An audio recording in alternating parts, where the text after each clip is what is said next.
how's everybody doing? So I just have a short story. If you guys love story, chit chat, chica chica, chismis, I have something for you today. Well, I get this ticket last August of 2022 in Texas, and back then I submitted my citizenship. So I was actually hoping that that ticket was not going to be a problem as far as me trying to get my U.S. citizenship. But so far with my lawyer, he said that any ticket under $200 or under $500, you are fine. So it's not gonna be like a problem. So I didn't do anything with it. So I just waited and stuff. And to my new guys, that's a ticket. It was a flat tire ticket, and so I was thinking I didn't have to pay anything. It's just a flat tire. Well, it was around March of 2023 this year when I remember about my ticket. Back in March, that was also the time when I finally got my oath-taking ceremony for my citizenship, which is I'm so very happy and excited. That's very important to me. And well, on March 2023, I wanted to go to Canada to see my sister and my brothers. So I was actually worried that I might got a warrant of arrest. I was like, shoot. I actually find out that if you have a warrant of arrest, you have a DUI, and if you have an immigration problem, you won't be able to cross the border of the Canada. So I was actually worried. I was like, oh, actually that same month I got a letter, like a little piece of paper. It was a small piece of paper, but it looks like a big poster, and it says pending case, and it was on my name, and it says if you don't pay, there will be a warrant of arrest that's gonna be issued to me. I was like, oh my gosh. I actually got scared because that letter that they sent to me, it was like a poster. It was not in an envelope. It was almost like they're advertising with my name on it, and I thought it was in a pretty big paper. Because when I first found out about it, my daughter sent me a picture, and I thought it was big. I was like, oh my God, I could not believe they would do that to anybody. I thought it was illegal to send like a poster not sealed, and it wasn't confidential. It wasn't confidential because my name, my address, and the word warrant of arrest was over there. So I was like, oh my God, I'm going to go to jail. Well, anyway, so I actually got nervous about it because now that I was planning to cross to Canada, and if I have a warrant of arrest, then I won't be able to go to Canada and see my sister, because that's the only chance I would see my sister. So what we did, my husband did a research. There's another semi, honey. Watch the semi. Watch the semi, sweetheart. Where's he going? Oh my God. He's waiting for this car to come. I hope he's not trying to park in front of us. Well, he probably will. Then we would have a problem trying to... Oh my gosh, guys, where we are right now. So these two guys interrupted my video. I mean the truck driver, they actually parked in front of us. I'm just worried that I might not be able to go out because we have to turn left. And anyway, so at that time, so my husband did a research. He found like a lawyer in Texas, and we called him and told him that we wanted them to represent for me. So yeah, and then I said, I was actually, okay, so my situation was, I was actually worried because I was already getting a letter that I owe $300 for the ticket. I was like, how come it was $300? You know, for a flat tire, get $300. Well, I called the court. They said that the reason why it was $300 and some, whatever, I forget exactly the amount. The reason why it was over $300 is because, you know, there's penalty, and it's already in the collection. I was like, really? So it's already in the collection, but why are they advertising that I might have a problem trying to renew my license? Anyway, so I couldn't understand. So I was thinking, should I pay the $300 ticket or fight for it? So I was thinking maybe I could fight for it. And then my husband found this group of lawyers, and so they called him, and they were charging me $550 to represent for me. So what they're gonna say, I didn't have to appear in the court, and they will have to deal everything. So I was like, okay, but they said So they have to deal everything. I don't have to appear in the court. But if I have to pay, if I have some penalties or fees or whatever, I have to pay it. So the 550 was for them to represent like all the legwork that they have to do. So I agree with the $500. At the time, it was hard for me to decide, should I just pay the $300 and plead guilty and just get it done, or should I just spend $500, which I did. I ended up, just paying the $550. So they took care of it. I didn't hear anything from them for the next 3 months. And then we changed job. At the time, it was around May, or it was around April and May when I heard from them. They said that I have to pay. They were gonna drop the charges. The flat tire charges. It's crazy. It sounded like it's a criminal charges. So they said they were gonna drop it, but I have to pay $400. And at the time, I didn't have $450. I was like, oh my gosh, I can't pay this today. Or I can't pay this. They give me like a deadline.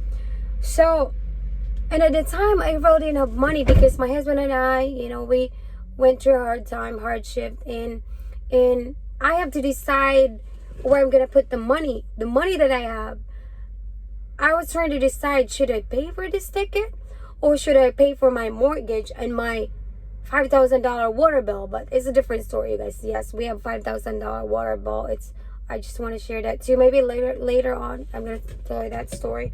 But so I couldn't decide. So I just ended up, using the money to pay for my mortgage and to pay for a car, So, and everything. So I didn't pay anything. And I said, maybe I'll just wait until I get paid again, and then I'll just pay for it. And, well, anyway, so, oh my gosh, it was just one pay and to another pay and to another pay, and then I ended up not paying it. And then I got a letter again. I got a letter that says I have to appear in the court on July 18th, and I'm recording this on July 21st. And so I was like, oh my gosh, I have to appear in the court. So what I'm gonna do?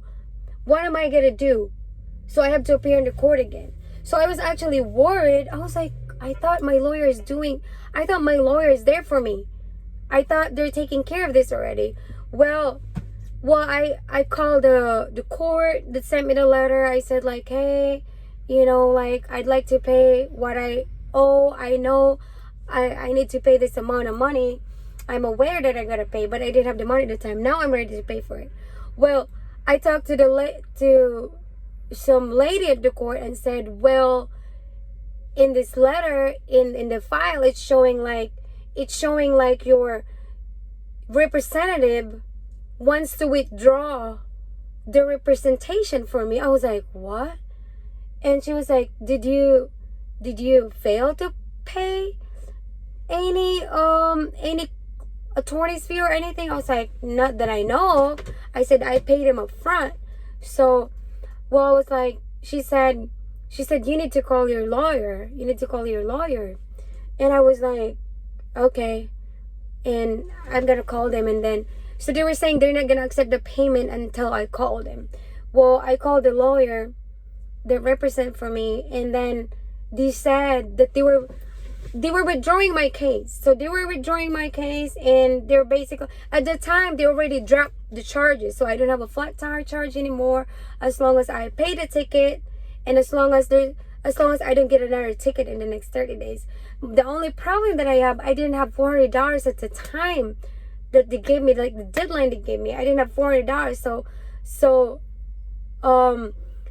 So when I gave them a call, I had the money, so I was ready to pay for it. I was actually thinking, if he's removing his representation for me, then I might need to hire another lawyer, because I don't think I want to fly to Texas to appear in the court. Because if I get another lawyer. But anyway, I was willing to pay another lawyer at that time. I was ready. I had the money to pay for the ticket, or if I need another lawyer, then I was gonna do that. So I called the lawyer, and then, before I called the lawyer, I actually did a research. I was like, is it legal for the lawyer to to withdraw or to drop you as a client without your consent. So I was doing research.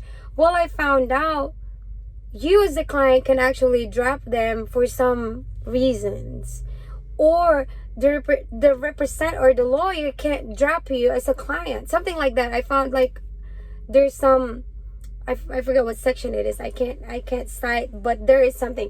Well, even if you're in a hardship, or even if you as a client can't pay your lawyer anymore, they can't just drop you off, especially if it's gonna jeopardize the case, or something like that. Maybe you guys know what I'm talking about. Leave a comment below. But so I was doing a research. Then I found out that the lawyer can't really drop me because I didn't have the money to pay for them at the time. Well, then I give them a call. I know what my rights. I know they can't really just drop me. Well, I wanted to be upset, but I just don't want it to be a mess. You know what I'm saying? I was starting to regret. I should have just paid the $300 to begin with and not hire this lawyer, And now it's like, I felt like it's such a big mess now. Well, anyway, so I called a lawyer. Actually, it was a representative that answered the call and said that I have to call you back because it's a case where the lawyer has to withdraw your presentation. So it's a different. Anyway, they can't entertain me at the moment. And then I got really upset. I was like, oh my God, I just need to calm down. I just have to take care of it. So I called back again. I just said like, hey, I explained to them. I explained to the office lady like, hey, I just need to know, like, if the lawyer is withdrawing my case, I need to know, because if he does, maybe I can find a different lawyer for me. Or I said that if he still want to keep me as a client, then I apologize, because at the time I really didn't have money, but now I am willing to pay for it. Well, anyway, they called back and then said that, oh, you know what? I actually asked the lady. I said, so what does normally happen? If the client can pay. Oh no, I asked. I said, why is the lawyer dropping me? Why is his Why is he gonna drop his representation for a short period of time? Well, she said that the court normally just gave them time. Like, hey, we're gonna drop the case as long as you can pay in the next 30 days. It's just an example. Well, at the time I couldn't pay in that 30 days. So she explained that's why the lawyer's dropping the case, or dropping his representation, because I didn't pay it that period of time. Well, anyway, they called back and then they said that the lawyer is just gonna keep it as long as I pay the $400. Well, the lesson that I learned in that thing, first, communication. You need to communicate with your lawyer and tell them exactly if you can't pay the fees, because I was able to pay to start the representation, but I wasn't able to pay the fees. So if I just probably let them know, it's not probably gonna be a bigger mess. Second is that in any ticket that you get, whether it's small case or a big case, I think it's better to find a representation or to fight it, especially if it's a moving violation. Mind you guys, my ticket wasn't a moving violation. I said the reason why I fight it is because I thought it was gonna be a big problem as far as me trying to get my citizenship. And well, anyway, so that case is dropped. It doesn't reflect in any of my roadside inspection. I don't have that anymore because I paid it. And another thing, if you fight your ticket, at least it's either it's gonna get dropped off, or it's gonna get, the charges are gonna get like low. Especially I know somebody, he had a speeding ticket and he fight for it, and it was changed to a loud muffler. I don't know how they did it, but it's amazing. I know sometimes we don't have money to start to pay for the lawyer, but we are a CDL holder. Our driver's license is our livelihood, or so I think it's good to fight everything for it. Well, I didn't think I was gonna have a ticket ever, but I did. I got a ticket just because I'm a truck driver. We're always on the road. The chance of getting pulled over, and it's crazy. The flat tire. I actually have a flat tire ticket. I can't believe that. I don't know if you guys have that case, but anyway, so that's just a lesson I learned, and then another thing that I learned, as soon as you get a ticket, you need to take care of it right away. Well, mine, I wanted to call them the next day, but they actually said you can give them like few days before you call them and see, how much it is. Because mine, I didn't call them right away. I didn't take care of it, so the fines goes higher.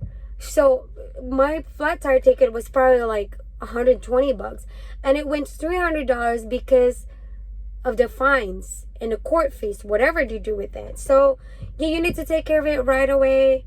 You need to call them right away and find out. Or if you can't, if it's not a moving violation, probably just pay for it. But if it's a moving violation, you need to pay for it, because it will haunt you in later days. Because anyway, you guys, so that would be all for today. Let me know what would you do, but that's what I did. I just called and find out what was going on, and I was able to pay for it. And thank God it's not always sunny all the time, and we struggle too sometimes, but yeah, you just have to prioritize what's important to you. But our license is definitely very important, us truck drivers, because it's our livelihood. So that would be all. Thank you. Bye bye.